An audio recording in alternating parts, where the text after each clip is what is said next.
Lakini nasaha yangu kwenu nyinyi ni mambo mawili. Jambo la kwanza, usishiriki katika sherehe ya Krismasi katika njia moja au nyingine. Na lau utashiriki, ndugu yangu, upate kujua wewe vile vile umeshiriki katika kumtukana Mungu, kwamba Mungu ana mtoto. Leo lao mzazi wako atatukanwa, ni mama yako ametukanwa au baba yako, alafu huyo ambaye amewatukana wazazi wako eti anakuletea sinia ya pilau, bwana kula hii, utachukua? Huwezi kuchukua. Hawa ni wazazi wako. Je, Mungu ambaye leo anavunjiwa heshima hapa, na Mungu mwenyewe ndivyo alivyoeleza ndani ya Qur'an kwamba tukae mbali na sherehe za hawa watu. Sio kwamba ni maneno yangu mimi. Wewe leo unamwambia mtu Merry Christmas, unajua madhara yake ndugu yangu? Au kumpa mtu maua, au kamnulia zawadi, au kampelekea, au kapokea zawadi yake, madhara yake ni sawasawa na mtu, wanasema baadhi wanazuoni, ni mbaya zaidi kuliko mtu kula riba, kuliko mtu kuzini, kuliko mtu kuiba. Kwa sababu hapa ni ushirikina ambaye anaitukanwa Mungu katika jambo hili. Wewe leo unamwambia mtu Merry Christmas ni sawasawa na kumwambia mtu ambaye amefanya maovu aina fulani. Mfano, mtu amelewa, amekunywa pombe chakari kabisa, alafu unamwambia bwana pongezi kwa kunywa pombe bwana. Pongezi kwa kuzini bwana. Ndio maana yake hiyo. Pongezi kwa kumtukana Mungu. Kwa hivyo wewe Muislamu, katika siku kama hii haufai kabisa kushiriki katika njia moja au nyingine. Leo ndo wamesema baadhi ya wanazuoni, hata ikiwa wewe mfano na duka lako la kuuza keki, umepewa oda ya kupeleka keki za Krismasi, usichukue. Umepewa oda ya kupeleka maua kwa ajili ya Krismasi, usichukue. Wacha kwa ajili ya Mungu, na Mungu atakupa nyingine bora kuliko hiyo. Mtume wa sallam anasema, man taraka shay'an lillah awadahu Allahu khairan min. Mtu yoyote mwenye kuacha kitu kwa ajili ya Mungu, Mungu atampa nyingine bora kuliko hiyo. Kuna baadhi ya watu leo, ndugu zangu, wamependa kula mambo ya kula hii. Wewe leo jirani yako, siku zote katika muda wa mwaka nzima tunapeana zawadi sisi kwa sisi. Anakuletea chakula unapokea, hata kama si Muislamu. Amekupa zawadi unapokea, ni sawa hiyo. Lakini siku ya leo ya Krismasi akikuletea sinia ya biriani au ya pilao, mwambie leo siwezi kuchukua. Kwa sababu leo mmemvunjia heshima Mwenyezi Mungu. Mmemtukana Mungu kwamba Mungu leo ana mtoto. Mimi leo siwezi kushiriki katika mambo haya. Ndio unaona hii ni sifa ya waumini wa hali ya juu. Mungu anawasifu wale Waislamu wenye imani kubwa sana, akasema walladhina la yashhaduna zur. Katika muumini, kutaka kujua ni katika waumini wa kweli, ni wale ambaye hawasherehekei sherehe za sikukuu za makafiri. Kwa hivyo hao watu tuishi na wao kwa amani, ndugu zangu. Biashara ya halali tuwasaidie panapokuwa na haja ya kuwasaidia, lakini inapofika mambo ya dini, mambo ya imani, mambo ya itikadi, kila mtu akae na dini yake. Na hivi ndio namna Mwenyezi Mungu Subhanahu wa Ta'ala alivyotufundisha ndani ya Qur'an. Na Nabii Isa alayhi salam siku ya Kiyama atakuja kuyapinga yote haya ambaye leo wanamdaia na kuweza kumsingizia kwa mambo ambayo leo wamemsingizia. Nafikiri wakati umekwenda, labda kama kuna mtu ana swali mengine atakuja katika maswali inshallah. Naam inshallah. Wa salamu alaykum. Ndio. Kuna watu saizi wanaleta zawadi kabla siku ya Christmas. Ndio. Kabla Christmas. Hiyo pia lakini sasa hii zawadi alikupatia ameieleza kama ni zawadi ya Christmas ama ni zawadi ya kawaida tu? Kama ni zawadi ya kawaida ambayo kila mara wanaleta, haina matatizo kuchukua, hata kama hii ni kafiri. Lakini akishaiweka pale kwamba hii ni zawadi speciali kwa ajili ya Christmas, usichukue ndugu yangu. Namwambie wazi kabisa, mimi leo sitochukua. Siku zote nimekuwa nikishirikiana na nyinyi, tumechukua, tumefanya biashara pamoja ya halali, lakini leo siwezi kushiriki katika kumtukana Mungu. Hili ni jambo la hatari kwa kweli. Sasa wewe leo ndugu yangu umeletewa sinia ya pilao mfano, na hii sinia umeambiwa ni ya biriani au ya pilao kwa ajili ya Krismasi, unaweza ukawacha ndugu yangu? Sisi wengi wetu hapa ambao tumependa kula sana hii, wewe uko tayari kuacha kwa ajili ya Mungu kweli? Si wengi ambao watakayefanya hivyo. Kwa hivyo itakuwa ni mitihani kwa wewe.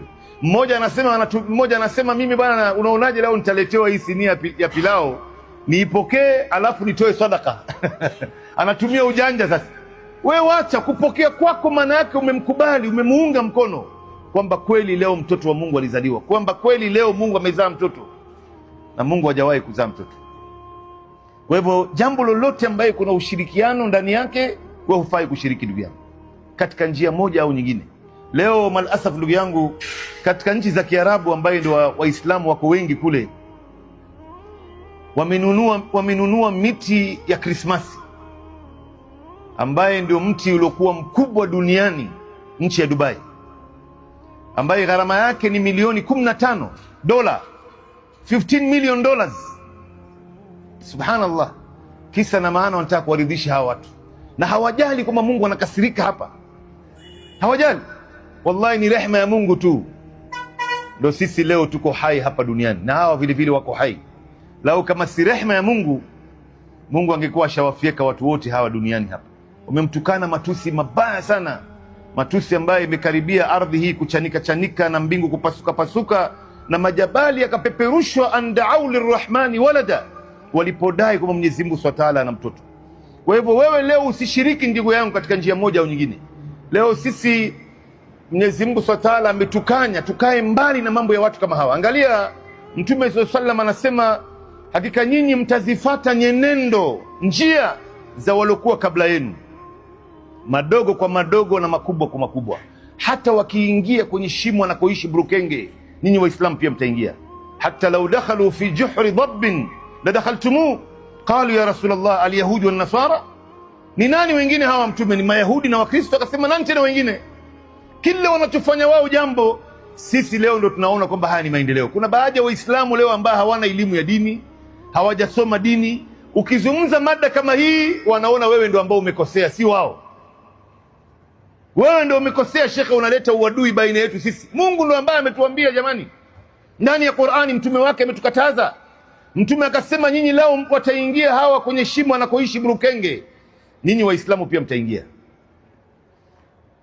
Sasa hapa wanasema wanazuoni, kwa nini mtume kusema burukenge ambaye ni monitor lizard? Mbona hakumtaja nyoka wa kobra? Hata wakiingia kwenye shimo anakoishi nyoka ya kobra, au anakoishi scorpion nge, au anakoishi panya, au labda spider buibui, mbona huyu burukenge ndo ambaye mtume amemtaja hapa?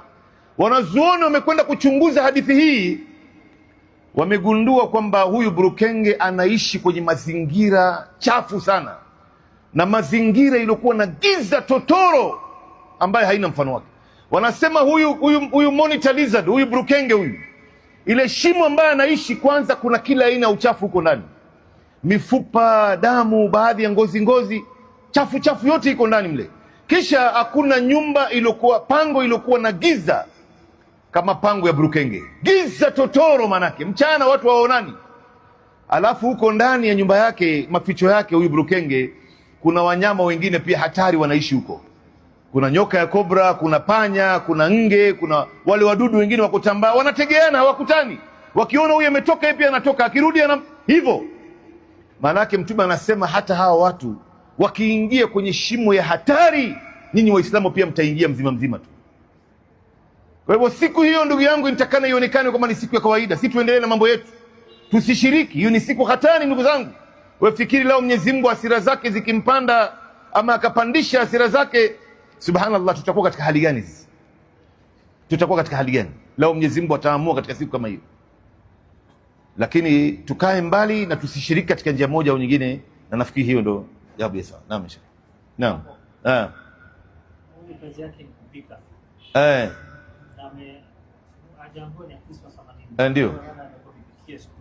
Ndio. Hiyo ni automatic. Wewe kazi yako ni kupika, wewe ni mpishi, kila siku unawapikia hawa watu, lakini siku hiyo unajua wazi hawa wanapika kwa sababu ya Christmas. Hiyo ni wazi, hata bila kuambiwa. Hii ni wazi. Mfano wewe kila siku wanakuletea mnyama tuchinjie bwana, siku ya Christmas usichinje, siku nyingine wachinjie, siku nyingine pokea zawadi yao, siku nyingine wapelekee zawadi, chukua chakula chao, peleka chakula chenu madamu ni ya halali. Lakini siku ya leo kaa mbali ndugu yangu. Hii ni wazi, wanasherehekea kwa ajili ya siku hiyo. Mungu ana mtoto, wao wenyewe wanachanganyikiwa, hawajui Yesu ni Mungu, ni mtoto wa Mungu, hata hawajui wanazungumza kitu gani maskini. Lakini Yesu ni kiumbe aliozaliwa kimeujiza kama vile Adam na kama vile Hawa na kama mimi na wewe vile vile tumezaliwa kimeujiza. Mungu anaonesha kipawa cha kuumba tu. Kwa hivyo ndio wengine mpaka leo wanachanganyikiwa, lakini alhamdulillah, wallahi leo mamilioni ya watu wanasilimu usiku na mchana, wanapata kuona haki. Wanajua hii siku zote tumekuwa tukidanganywa kwa jina la Yesu. Wewe angalia katika ile aya ambayo tumeitaja hapa katika surati Maryam, Nabii Isa bado ni mdogo, anatoa katika nasaha zake, anasema Mwenyezi Mungu amenihusia wa auswani bisolati wa zaka, amenihusia kuswali. Nabii Isa anaswali. Nabii Isa alikuwa anaswali swala yao ya kipekee yake, lakini kama ilivyokuja katika Mathayo, Nabii Isa alikuwa akiporomoka chini akiweka bapa lake la uso kwenye ardhi, maana yake alikuwa anasujudu, ambapo leo hawa Wakristo hawafanyi hivi, wanainama tu hivi, hawafanyi hivi. Na hii ni aya kwenye Biblia, na Mwenyezi Mungu akanihusia nitoe zaka. Katika hii aya Nabii Isa anazungumza akiwa bado ni mdogo. Kutoa zaka maana yake ni kumpatia maskini, si kuchukua pesa kumpelekea mkubwa wa kanisa kama vile padri ama bishop. Unawatajirisha watu na maskini wako hapa. Hii masala ya sadaka na zaka inafaa kumwendea ule maskini direct. Leo tunawatajirisha hawa watu, wanatembea na mahelikopta, wanatembea na manini, na maskini huku chini wanazidi kuhangaika. Nabii Isa alipeana sadaka moja kwa moja. Ndio unaona hapa, ndugu zangu, namalizia mazungumzo yangu nikisema hivi, mambo yote ambayo Nabii Isa alikuwa anayafanya katika mambo ya kheri, Waislamu leo ndio wanayafanya, Wakristo hawafanyi. Nabii Isa alipokuwa duniani alikuwa anaabudu Mungu mmoja kabla hajapazwa mbinguni. Hakuna mtu alikuwa akisema wakati Nabii Isa yuko duniani kwamba Isa ni Mungu au Isa ni mtu wa Mungu. Hapana. Mambo haya ni Paulo ndo amekuja naye miaka 200 baada ya kupazwa Nabii Isa alayhi salam. Ndio unaona hawa wengi wanafuata sheria za Paulo. Nabii Isa alipokuwa duniani alikuwa anasujudu, alikuwa kiswali. Nabii Isa alikuwa anatumia maji kwa kutawadha na kuingia chooni. Nabii Isa alikuwa anatumia maji chooni. Na hii yote iko katika aya ndani za Biblia.